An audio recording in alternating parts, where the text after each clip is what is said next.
Hi, everybody. I'm Jim. This is Great Books, Big Ideas. Thanks for joining me. I've been reading this copy of Alexander Solzhenitsyn's One Day in the Life of Ivan Denisovich. And I noticed as I'm reading this mass market paperback, like sort of stitched into the binding or glued into the binding is an ad. And I removed it carefully. And I wanted to go over this with you because it's about a classic book club from the mid-20th century that some of you may know something about. A lot of us may not know much about it. I did a little bit of research on this company, and I have some thoughts on it. So let's talk about the Classics Club. The Classics Club from Roslyn, New York. What were they all about?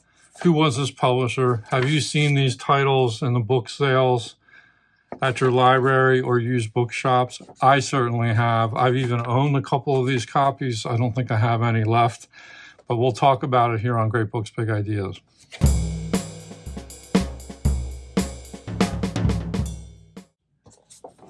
So I'm not sure exactly when this was published, this edition of Ivan Denisovich, but I'm going to say it's from the 70s, possibly early 80s, but I'm thinking this looks more like a 70s cover. It's obviously a reprint.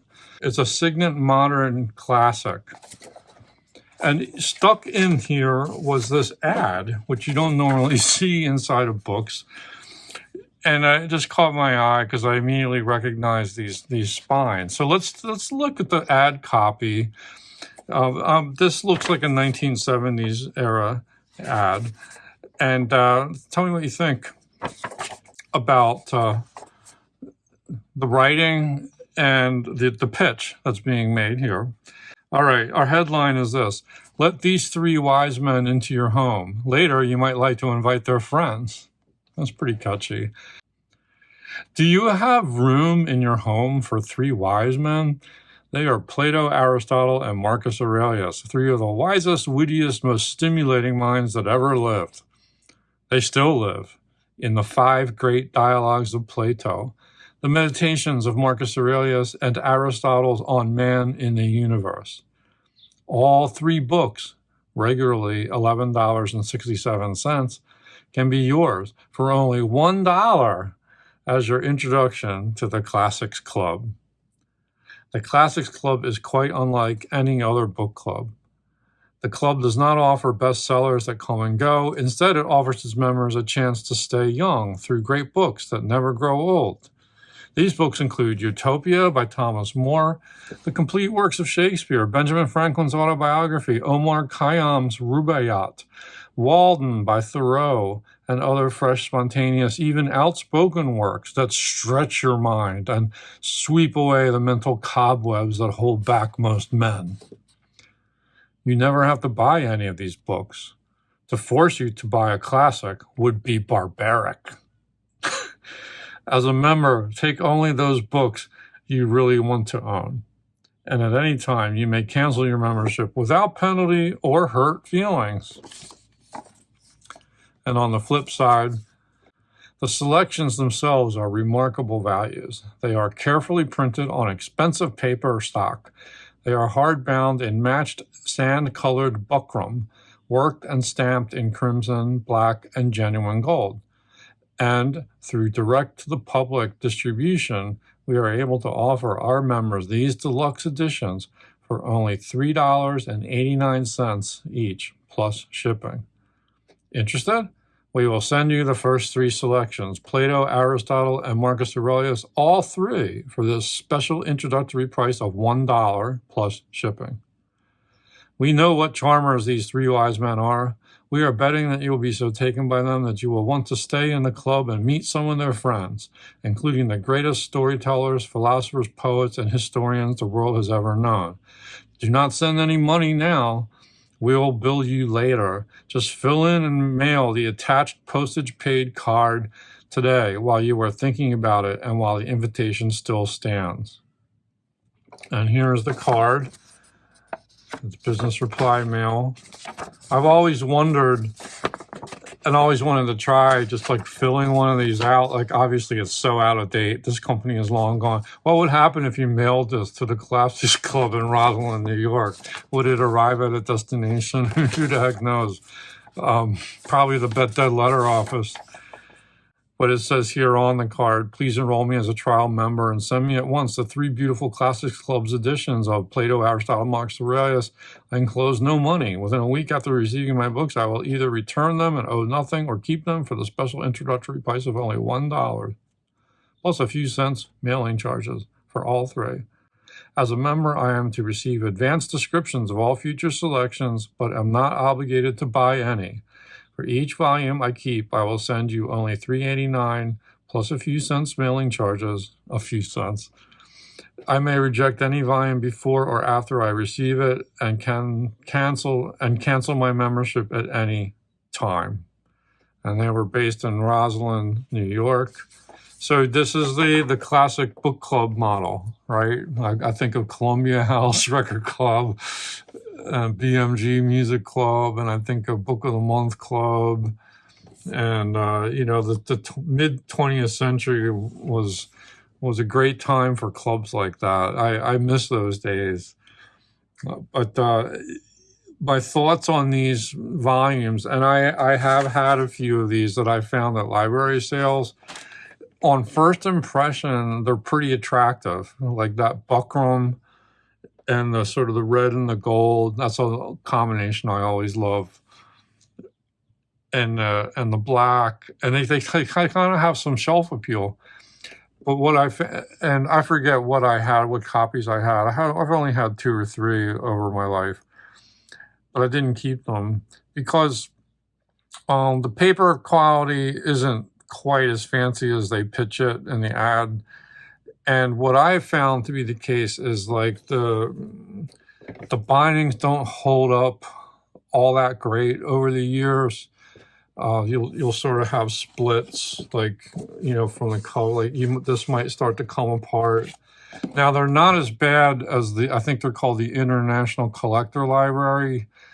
Very cheap hardcovers. Those you find classics in those too. Those are awful. Like they're always visibly chipped and just totally falling apart. Like I stay away from those completely. These were they are what they are. I feel like you're not always getting full text. You're getting kind of selections. It seemed like a little bit more like a sort of a poor man's book club compared to maybe Book of the Month Club or stuff like the great books of the Western world. Like those were just basically sold door to door. Harvard Classics, I don't know, did they have a club? I'm not up on my Harvard Classics, but generally the Harvard Classics, which came in different varieties, like I think the book quality there was a little bit superior to the Classics Club. And yet these have some charm to them. And I wouldn't rule out like picking one up again, like if it was in really good condition.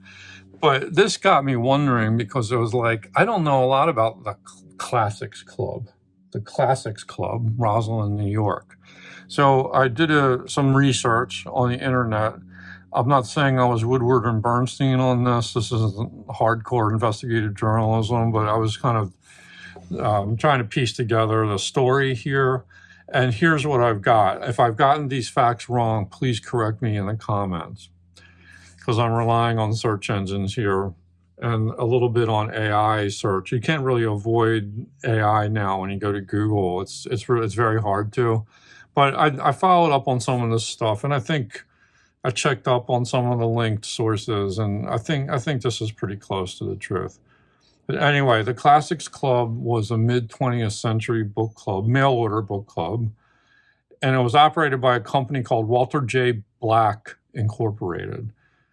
And apparently it started in the 1920s. The company started in the 20s in New York City, eventually moved out to Roslyn, New York, and Long Island. And Walter J. Black specialized in mass-marketed, inexpensive uniform-looking hardcovers of classic literature, and these were marketed directly to American households. So I'm not sure you find these as much overseas or not, or in other countries. Let me know in the comments. The club apparently launched in the 1940s, and they also published like special editions of authors like Zane Grey and Sir Arthur Conan Doyle, Shakespeare, Edgar Allan Poe, people like that. But we're just going to focus on the Classics Club proper. And we talked a lot about the sort of the linen look, the buckram hardcovers, and the colors theme. You know, on first impression, they look kind of nice. And the type's big enough and everything. They're readable copies for sure. It says here that a distinguished selection committee curation system chose the titles. I don't have a lot of details on this. The market value of these Classics Club editions is pretty low. You see them all the time in library sales. And, you know, they're dirt cheap. Even on the eBay market, you're probably only going to pay $5 to $10 for these. They sell them in lots. And there's a few people out there who are tracking what actually got published. So you can find, I'll put some of these links in the show description, but you can find these titles in openlibrary.org. And also, I found a linked Google Doc where a person has made a list of all the books that Classics Club published. What I don't know is if it's a complete list, but the list in this Google document, and this is a collector, it looks like there were at least 48 titles that were released. And these are by authors such as Charles Dickens, Benjamin Franklin, Epictetus, Francis Bacon, Ralph Waldo Emerson, Turgenev, Plato, Dostoevsky, Jonathan Swift, Thackeray, Marcus Aurelius, Balzac, Aristotle, John Locke, Lucretius, John Milton, Jane Austen, someone named Henry George wrote a book, Progress and Poverty. I'm not sure what that one is. Daniel Defoe, Montaigne, Plutarch, Horace. That's interesting. Wonder what translation they used of Horace. Robert Browning, Walt Whitman, Chekhov, Bret Harte, Poe, Cicero, Ibsen, 7 plays by Ibsen. That's a nice sampling. Anatole France, Boynton, The Beginnings of Modern Science, Palgrave, The Golden Treasury, William Bradford, Homer, Hugo Grotius, The Law of War and Peace. That would be an interesting find. I do not see that book often. James Boswell, Life of Samuel Johnson, Homer, Erasmus, Omar Khayyam, Samuel Butler, Richard Henry Dana, Sir Thomas More, Thoreau, Shakespeare, and Chaucer. Are there more? I don't know. I'm not exactly sure how this club worked. It seemed to have been in operation from the 40s up until maybe like the 1970s is maybe when they fell off. We don't have an exact count on how many titles. If you are a collector of these, let us know why you collect them in the comments. How do you like these editions? Do you pass on them? I tend to pass on them, but I was certainly entertained by the advertising copy. I get a kick out of these old ads. And, boy, what a different time it was. Back in the day, you had great books of the Western world being sold door to door by encyclopedia salesmen. You had book clubs. You had the Classics Club. You had Harvard Classics, Book of the Month Club. Well, we still have that. They've rebranded. I think they're doing pretty well. You had in the 80s, I remember the Quality Paperback Book Club, which was run by Book of the Month Club, the Literary Guild, Some of these are still around, and most of them aren't.